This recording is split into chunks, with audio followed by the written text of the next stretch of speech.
hampir separohnya atau bahkan mungkin sudah lebih separoh itu Indonesia.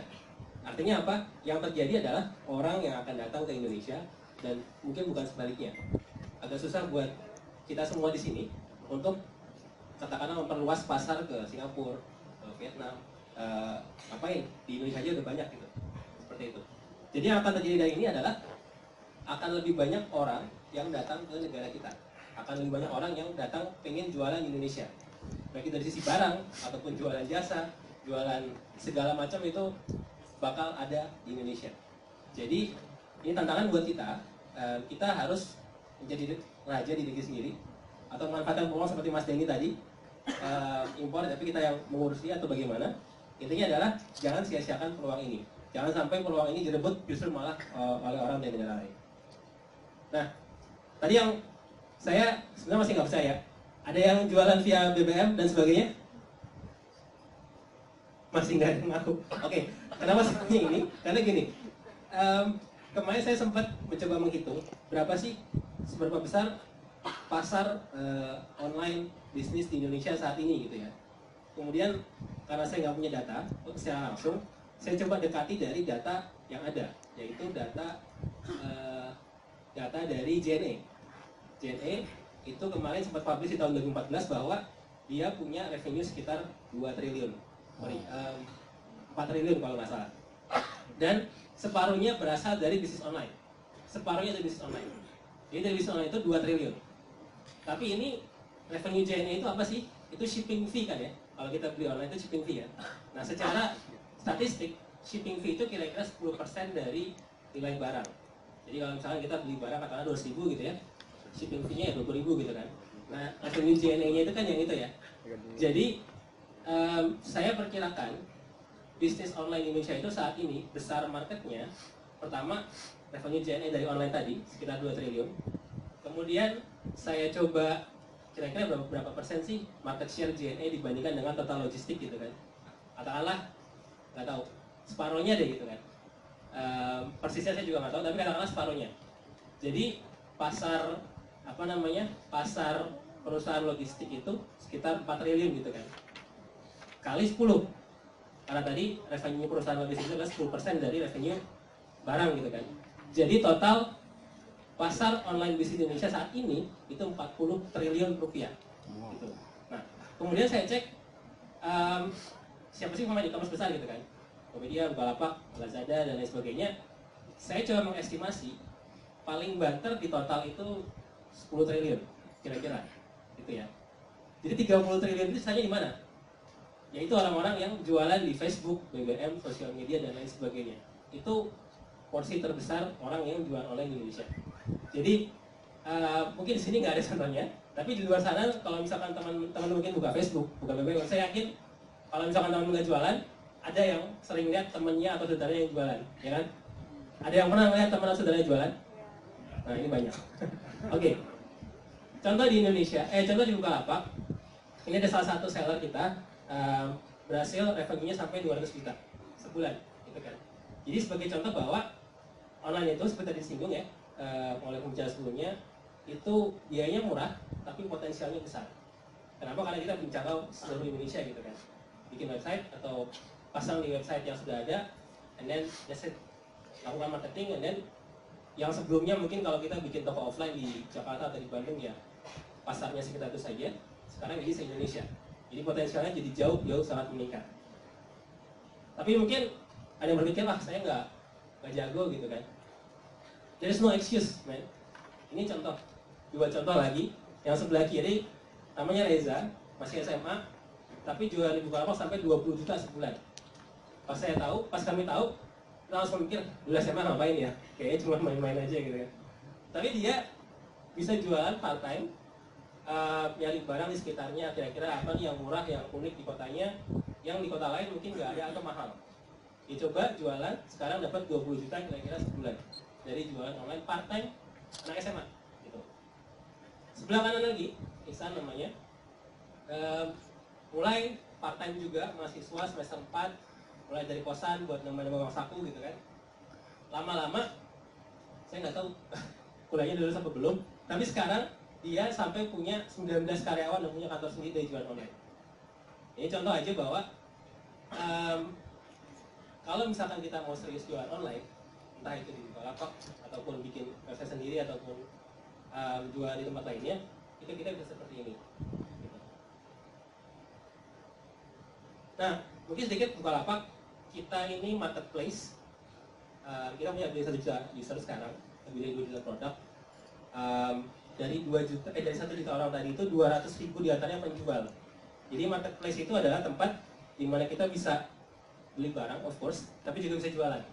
Jadi semua yang di sini juga bisa jualan di bukalapak.com. Ini sedikit aja gambaran, mungkin ada yang belum familiar. Kira-kira peta e-commerce di Indonesia itu sekarang seperti ini, berdasarkan jenis-jenisnya ya. Berniaga masih ada, nggak apa-apa. Saya jelaskan sedikit dari yang bawah, classified media. Ini artinya kalau misalkan dianalogikan dengan offline itu adalah iklan baris. Jadi teman-teman mungkin ada yang pernah jualan mobil atau apa di koran gitu ya, iklan baris. Terus kalau ada yang mau beli gimana? Ya langsung aja kontak-kontakan ya. Ada SMS atau nomor HP-nya. Nah ini sama. Jadi OLX dulu berniaga, terus Jualo itu namanya classified media, yang mana di website tersebut itu bisa jualan. Tapi kalau misalkan ada yang mau beli, itu urusan masing-masing. Si websitenya sendiri silakan penjual pembeli berhubungan secara langsung. Kalau mau kontak-kontakan, mau ketemuan atau mau langsung komunikasi silakan. Saya hanya menyediakan tempat iklan. Sama kayak kita misalkan iklan baris di Kompas atau di harian lainnya ya silakan. Masing-masing itu untuk penjual pembeli silakan komunikasi. Kita nggak mengontak si pihak korannya gitu kan. Seperti itu. Nah yang atas transaction platform ini yang kita sebut sebagai e-commerce yang menyediakan tempat transaksi. Seperti itu. Nah ini dibagi lagi. Kira-kira dari transaction platform ini pembagian seperti apa sih gitu kan? Semakin ke kiri itu semakin semua orang boleh jualan. Asalnya seperti itu. Semakin ke kanan itu sebaliknya. Nggak sembarang orang bisa jualan di sana. Contoh mungkin Bineka gitu ya. Kita nggak bisa, wah saya punya komputer nih di rumah, saya mau jual di Bineka gitu, nggak bisa. Itu dia hanya punya selected supplier, mungkin ada term khusus bisa menyediakan seperti apa, nah saya nggak tahu. Itu di Bineka gitu kan. Sebaliknya sebelah kiri, teman-teman di sini semua bisa jualan di Bukalapak, Tokopedia, Elevania, Qten, seperti itu. Nah, ini sebagai gambaran juga supaya teman-teman juga bisa memanfaatkan. Tadi Mas Andi bilang, mungkin kalau bikin website sendiri susah lah gitu kan. Makasih Mas, mungkin jualan di Bukalapak aja ya gitu. atau di sinilah gitu kan. Saya menyediakan di sini saya gambarkan contoh mana yang kira-kira teman-teman di sini paling familiar. Nah bedanya apa sih gitu kan? Kira-kira seperti ini. Ini agak-agak terlalu teksty ya. Contoh classified media, benefitnya sangat simpel lah. Kita tinggal pasang iklan. Kalau ada yang mau beli ya udah kontak kita gitu kan. Tapi drawbacksnya mungkin pertama kita semua yang harus ngurus gitu kan. Kalau kita lagi kemana ditelepon ya pokoknya harus melayani gitu lah, seperti itu kan. Kemudian pembeli kalau di luar kota mungkin pengennya ketemuan gitu kan, pengennya COD nih, soalnya nggak tahu kan selingkuh atau enggak gitu kan. Itu kelemahannya. Costnya free ya. Sejauh ini setahu saya kalau jualan di OLX dan lain sebagainya itu free. Yang kedua marketplace. Kelebihannya paymentnya diurus sama websitenya. Jadi sistemnya adalah kalau ada yang beli di Bukalapak kita kan gitu ya, kita akan minta si pembeli untuk transfer duitnya ke Bukalapak, baru kita akan notify penjualnya. Ini ada order nih dari pembeli ini gitu kan, silakan dikirim. Kalau udah nyampe baru kita uangnya kita kasih ke si penjual. Sistemnya kurang lebih seperti itu di Bukalapak, Tokopedia, Elevania seperti itu. Kelemahannya deliverynya ya masih sellernya sendiri, penjualnya sendiri yang ngurusin. Gitu. Biayanya nggak free banget, ada tapi kecil. Kalau di Bukalapak Tokopedia itu sistemnya premium. Jadi kalau misalkan normalnya free, tapi kalau misalkan pengen lebih aware gitu ya, ada biaya tapi kecil. Seperti itu. Sometimes ada margin. Jadi setiap kali barang yang kejual ada margin yang harus diberikan kepada si penyedianya. Tahu saya contohnya di levelnya sekitar 5-10%. Nah lebih serius lagi B2C tadi, seperti di Bineka, Lazada, Zalora gitu ya.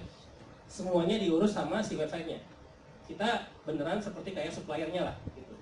Kita kirim barang atau kasih barang ke si supplier ke gudangnya, kemudian kita tinggal terima jadi lah, seperti itu. Drawbacks-nya mungkin dari segi biaya. Setahu saya contoh di Zalora itu sekitar 20-40% margin gitu. Tapi semuanya mereka yang urus. Yang terakhir bikin sendiri gitu kan. Benefitnya pasti lebih simple, nggak ada charging fee segala macam karena itu website teman-teman sendiri. Tapi pastinya kita harus butuh investment awal gitu kan. Pasti harus bikin websitenya, pasti harus butuh setup segala macam sebelum kita bisa melayani customer. Kurang lebih ini 4 macam channel penjualan selain sosial media tadi ya, selain Facebook gitu ya, dan lain sebagainya. Nah, tetap saja meskipun dari 4 itu saya masih merasa bahwa yang paling penting adalah tetap produk itu sendiri gitu. Apa sih yang dijual, apa sih yang harganya. Contoh ini pernah ada studi kenapa sih beli online gitu kan, alasannya tetap aja murah gitu, dibandingin offline. Saya bisa beli murah atau save time lah. Jadi barang-barangnya itu bisa nggak usah keluar rumah, bagi Jakarta gitu ya, langsung dapet gitu. Jadi semuanya sebenarnya tetap merujuk kepada produk itu sendiri. Apa sih yang dijual, apa sih yang buat itu menarik. Ini juga sama kasusnya di Bukalapak. Alhamdulillah kita sampai sejauh ini kita sudah dapat funding 4 kali dari tahun 2011. Kita pernah dapat funding tahun 2011 pertama kali dari Batavia Incubator, kemudian dari Green Ventures dari Jepang, kemudian yang ketiga tahun lalu dari beberapa venture capital, fund, IRF, Fund Startups, dan terakhir 2 bulan lalu dari grup MTech, itu salah satu yang punya SCTV dan Indosiar. Jumlahnya masih belum bisa saya sebutkan, tapi sekitar ratusan miliar. Seperti itu. Nah, kira-kira apa? Apa sih yang bikin mereka pada mau invest di Bukalapak gitu kan? To be honest, pertamanya juga kita tidak mulai dengan kita pengen cari investor gitu, enggak. Kita awal ya beneran aja jualan, kita pengen mudah-mudahan si website ini besar, makin banyak yang pakai, makin banyak bermanfaat gitu kan. Tapi ternyata investor kita yang pertama, Batavia Incubator, justru yang datang ke kita. Kamu mau diinvest nggak gitu kan? Mungkin kamu sekarang oke, tapi kalau misalkan kamu diinvest, kamu bisa lebih kencang lagi, bisa lebih banyak lagi yang dicapai gitu. Mikir-mikir akhirnya kita setujui, dan sampai sekarang telah 4 kali ini. Ternyata info yang saya tahu, info yang saya tangkap, kebanyakan investor itu hanya melihat basically 3 ini. Produk tadi, apa sih yang dijual? Kalau misalkan website, sebagus apa sih gitu kan? Customer feedbacknya bagaimana?